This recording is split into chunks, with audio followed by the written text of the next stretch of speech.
मेरा नाम है हरिया, मैं काम करता हूँ बहुत बढ़िया, खाता हूँ खाना और रोज गाता हूँ गाना। अरे यार, आज तो बहुत देर हो गई। इस खतरनाक जंगल को देखकर तो मेरे हाथ पैर ठंडे हो गए हैं। अगर मैं वक्त पर गांव नहीं पहुंचा तो मालिक बहुत नाराज हो जाएंगे। तभी हरिया को एक आवाज सुनाई देती है। सुनिए हरु जी। अरे, ये आवाज किसने दी? तभी हरिया को सामने कुछ दूर एक औरत खड़ी दिखाई देती है। अरे भाई, ये औरत अकेली इतनी रात को इस जंगल में क्या कर रही है? चलकर पूछना पड़ेगा। फिर हरिया अपनी बैलगाड़ी उस औरत के सामने लाकर रोक देता है और उससे पूछता है। अरे सुनिए, आप इतनी रात को इस खतरनाक जंगल में अकेली क्या कर रही हैं? तभी वो औरत मीठी आवाज में कहती है। अरे हरु जी, आप आ गए। मैं कब से आपका इंतजार कर रही थी। वैसे तो यहाँ से काफी लोग गुजर चुके हैं, लेकिन मैं खास आपका इंतजार कर रही थी।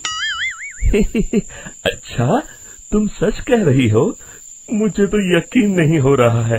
वो क्या है ना, आज तक किसी ने मुझसे इतने प्यार से बात नहीं की। हाँ हाँ हरु जी, मैं सच कह रही हूँ। अब देर मत करिए और जल्दी से मुझे मेरे घर तक छोड़ दीजिए। हाँ हाँ, कौन सी बड़ी बात है, अभी छोड़ देता हूँ। आप मेरे पीछे बैलगाड़ी में बैठ जाइए और मुझे रास्ता बताते चलिए। फिर वो औरत हरिया की बैलगाड़ी में बैठ जाती है और हरिया बैलगाड़ी हाँकता हुआ आगे चल पड़ता है। फिर उस औरत के बताए हुए रास्ते पर चलते चलते हरिया बैलगाड़ी लेकर एक काली गुफा के आगे आकर रुक जाता है। हरिया उस औरत से पूछता है।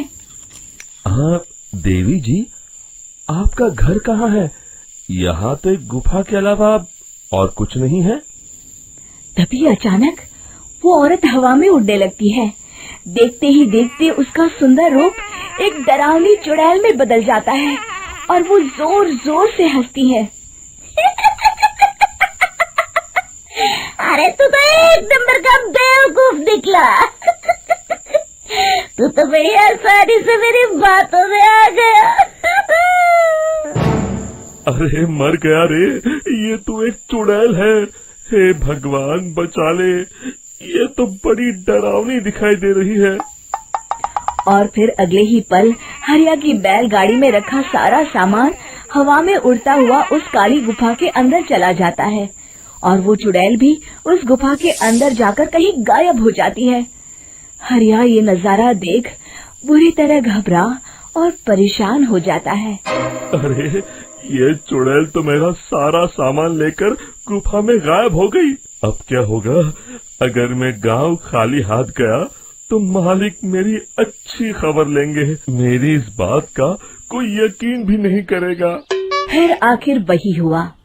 हरिया के मालिक चंपक सेठ को हरिया की किसी भी बात पर रत्ती भर भी यकीन नहीं हुआ।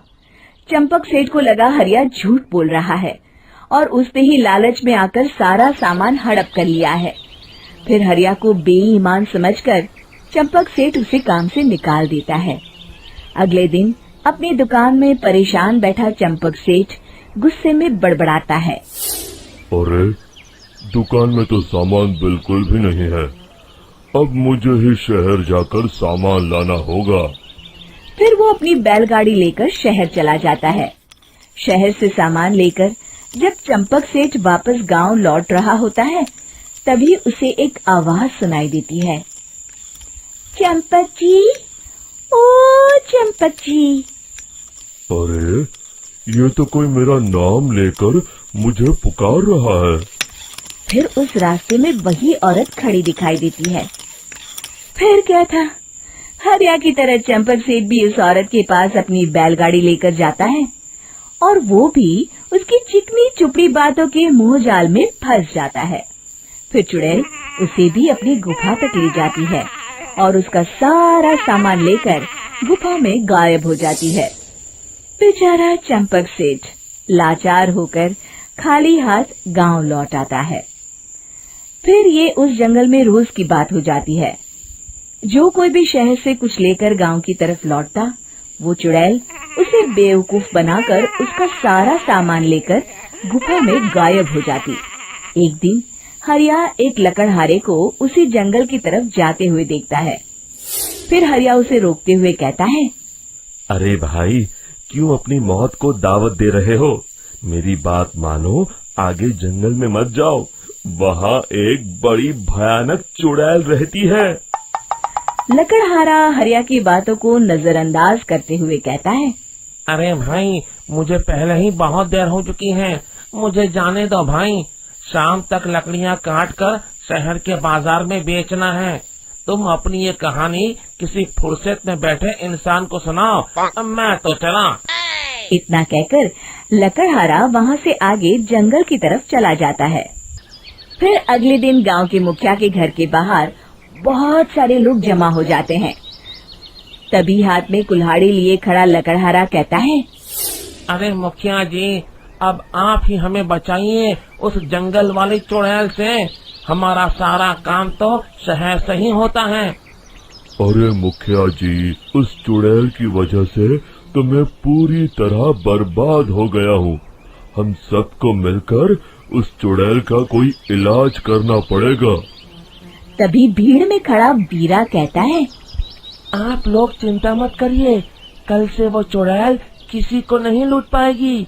मेरे पास एक बहुत अच्छी तरकीब है। तभी चंपक सेठ उसका मजाक उड़ाते हुए कहता है, अरे तेरा नाम वीरा है तो क्या हुआ? तूने अभी उस चुड़ैल को देखा नहीं है? जाकर अपना काम कर, बड़ा आया। तब मुखिया जी कहते हैं, नहीं नहीं चंपक सेठ, मुझे लगता है हमें इस लड़के को एक मौका देना चाहिए। फिर सभी गांव वाले मुखिया जी की बातों से सहमत हो जाते हैं और वीरा शाम को एक बैलगाड़ी में कुछ सामान लादकर उस जंगल की ओर चल देता है। वीरा, ओ वीरा, कहाँ जा रहा है? तभी वीरा मुड़ के देखता है, वही चुड़ैल एक औरत के रूप में खड़ी है। अरे बहन जी, मैं आपको ही ढूंढ रहा था। देखिए, मैं आपके लिए क्या लाया हूँ।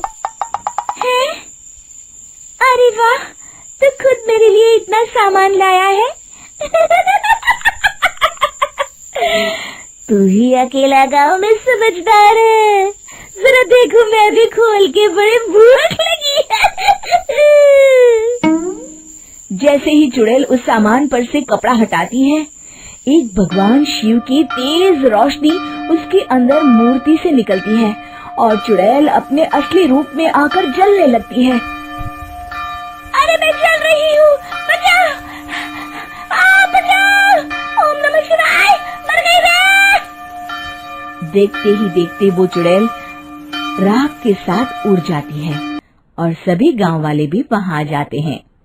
शिक्षा बुराई पे सदा अच्छाई की ही जीत होती है।